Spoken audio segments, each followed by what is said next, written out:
কাজী সাফাত দিবস উপলক্ষে আজকে উপস্থিত সাধুবাদ জানাচ্ছি।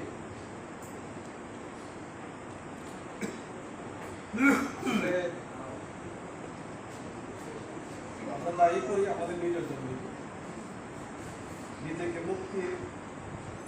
নিজে মুক্তি পাওয়ার জন্য গুরুর কাছে করি না, বরং আমার নিজের কাজে আমি করি। গুরু আমার সহায়ক হন, গুরু আমাকে রাস্তা দেখান। যদি আমি আমার গুরুকে অনুসরণ করি,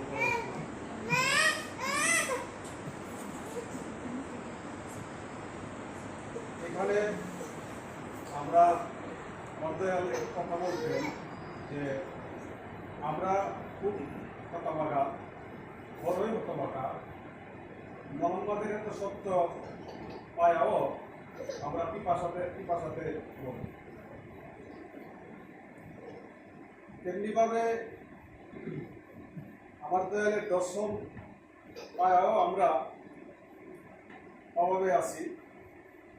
হয়তোবা নিজের গাফিলতি, হয়তোবা নিজেকে আড়াল করার চেষ্টা করি, হয়তোবা নিজে সত্যটা নিতে চাই।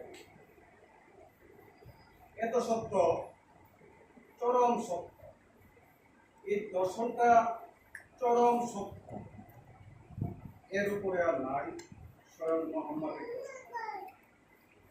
এই জন্যই মানুষ আনতে চাই, এই দর্শন নিতে চাই না, কারণ এই দর্শনে বস্তুবাদী নাই। এই দর্শনে ত্যাগ করিতে হয়, বস্তু ত্যাগ করিতে হয়, আর বস্তু ত্যাগ করিলেও সে পাপ হয়। আপনি দেখেন বাংলাদেশে এবং বাংলাদেশের বাইরে যতগুলি দরবার আছে, সব দরবারের বস্তুর আলোচনাই বস্তু। দাদার গুরু থেকে নিয়ে শিষ্য পর্যন্ত সবাই বস্তুর মাঝে জড়িয়ে থাকে, বস্তুবাদের আশঙ্কাই করে, আরামায়েশের আশঙ্কা করে, এবং টাকা পয়সার আশঙ্কা করে, ধন সম্পদের আশঙ্কা করে। আমাদের এখানে কিন্তু বিপরীত, অর্থাৎ যেটা তোমাকে জাহান্নামের গভীরে নিয়ে যাবে, যেটা তোমার জন্য আযাব, এটা কামেল মুর্শিদগণ দেবে না। কেন দিবে না? ওনারা মুক্তি করার জন্য আগমন, এবং মুক্তি যে তাদের ওনার যে ভক্ত আছে, ভক্তিবৃন্দরা যারা আছে, তাদেরকে অর্থাৎ এই বস্তুবাদী থেকে উঠায়া এবং পবিত্র করার জন্য ওনারা আগমন, যুগে থেকে ওনারা আগমন। ওনারা আর বস্তুর মধ্যে আর আঠা লাগাইতে চাই না, বরঞ্চ বস্তুর থেকে ছুটাইয়া নিতে চাই তাদের শিষ্যগণ। এই জন্য আমাদের দরবারে সবাই আসতে চায়, অর্থাৎ যারা আছে তারাও তেমন মনোযোগী হইতে চায় না, কারণ এখানে বস্তুবাদী না। কারণ বস্তুবাদী বাদে বস্তুকে মানুষ ভালোবাসতে পছন্দ করে বেশি। এই বস্তুবাদী যে মানুষকে পুনর্জন্মে আসার সহযোগিতা করে। আপনি যদি একটা জায়গা থেকে একবারে মুক্তি পান, এটা কি আপনার জন্য কল্যাণ নয়?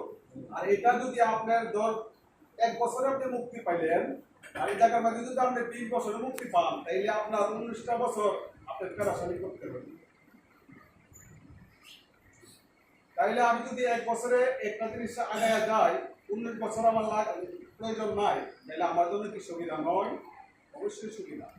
এই দর্শনে যারা আছেন এবং আসতেছেন, তারাও অনেক সময় দেখা যায় কি বস্তুর দিকেই বাপিত হতে চায়। অর্থাৎ আমার দয়ালের দর্শনগুলি মনে করে নিতে চাই না। কেন নিতে চাই না? এর আগে একটা কালাম শুনছিলাম যে গুরু এবং বুধাচ্ছে আর উপরে, অর্থাৎ এটা আরো গভীর কথা আছে। কিন্তু আমরা সহজভাবে যেটা বুঝি, গুরুকে আল্লাহর উপরে যদি নাও নেওয়া পর্যন্ত একটা শিষ্য, একজন কামেল গুরুকে একজন শিষ্য যতক্ষণ পর্যন্ত আল্লাহর উপরে না নিতে পারছে, ততদিন পর্যন্ত তা পুরাপুরি গুরুর দর্শনে আসতে পারে। মানে আরো কিছু বাকি আছে, অর্থাৎ গুরু ব্যতীত আরো কিছু আছে, যার কারণে পুরোপুরি গুরুকে অর্থাৎ সুলামা গুরুকে দিতে পারে না। নেওয়ার কারণে আমাদের এই দুর্দশা, না নেওয়ার কারণে আমাদের এই দুর্দশা, অর্থাৎ গুরুর দরবারে আইসিয়া আল্লাহর কাছে চাই, নিরাকার আল্লাহর কাছে চাই, এবং রসুলের কাছে চাই, মাওলা আলীর কাছে চাই, মা ফাতেমা হাসান হুসাইনের কাছে চাই, ভালো কথা। তবে গুরুর মধ্যে তো সব বর্তমান আছে। আপনি গুরুকে সুলানে নিয়ে দেখেন, ওনার মধ্যে সব কিছু আছে। একটু আগে মামা বলছিল যে সব নবী রাসূলের আগে মুহাম্মাদের আবির্ভাব, কিন্তু সব নবী রাসূলের মধ্যে মুহাম্মদ বর্তমান ছিলেন। এই জন্য আমাদের বলছে কোন নবীকে খাটো করে দেখবা না, কারণ সব নবীর মধ্যে মুহাম্মদ বর্তমান ছিল, এবং আমার দয়ালের মধ্যে মুহাম্মদ বর্তমান।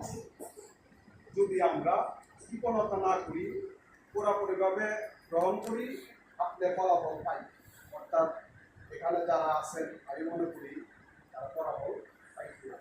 অর্থাৎ মুহাম্মাদের আবির্ভাব যদি আমার মধ্যে না ঘটে, মুক্তিতে যাওয়া কোনোভাবেই সম্ভব না।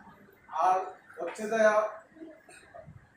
বাবা আব্দুর রাজ্জাকের যদি আবির্ভাব ঘটে তাহলে আমার মুক্তি আসবে, কারণ মুহাম্মাদের আবির্ভাব হয়, মাওলা আলীর আবির্ভাব, মাওলা আলীর আবির্ভাব হয়, হাসান হোসেন আবির্ভাব, এবং আব্দুর রাজ্জাকের আবির্ভাব। অর্থাৎ আব্দুর রাজ্জাক আমার মধ্যে আবির্ভাব না হওয়া পর্যন্ত আমাদের মুক্তিতে আসা কোনোকালেই সম্ভব না। কারণ আমরা যাই কিছু করি, অর্থাৎ আমার মাওলা, আমার দয়ালের আবির্ভাব ঘটানোর জন্য আমাদের। যাই হোক, আমি আলোচনা দীর্ঘ করছি না। সবাইকে জয় গুরু, জয় মুর্শিদ, জয় মাওলানা মুহাম্মদ।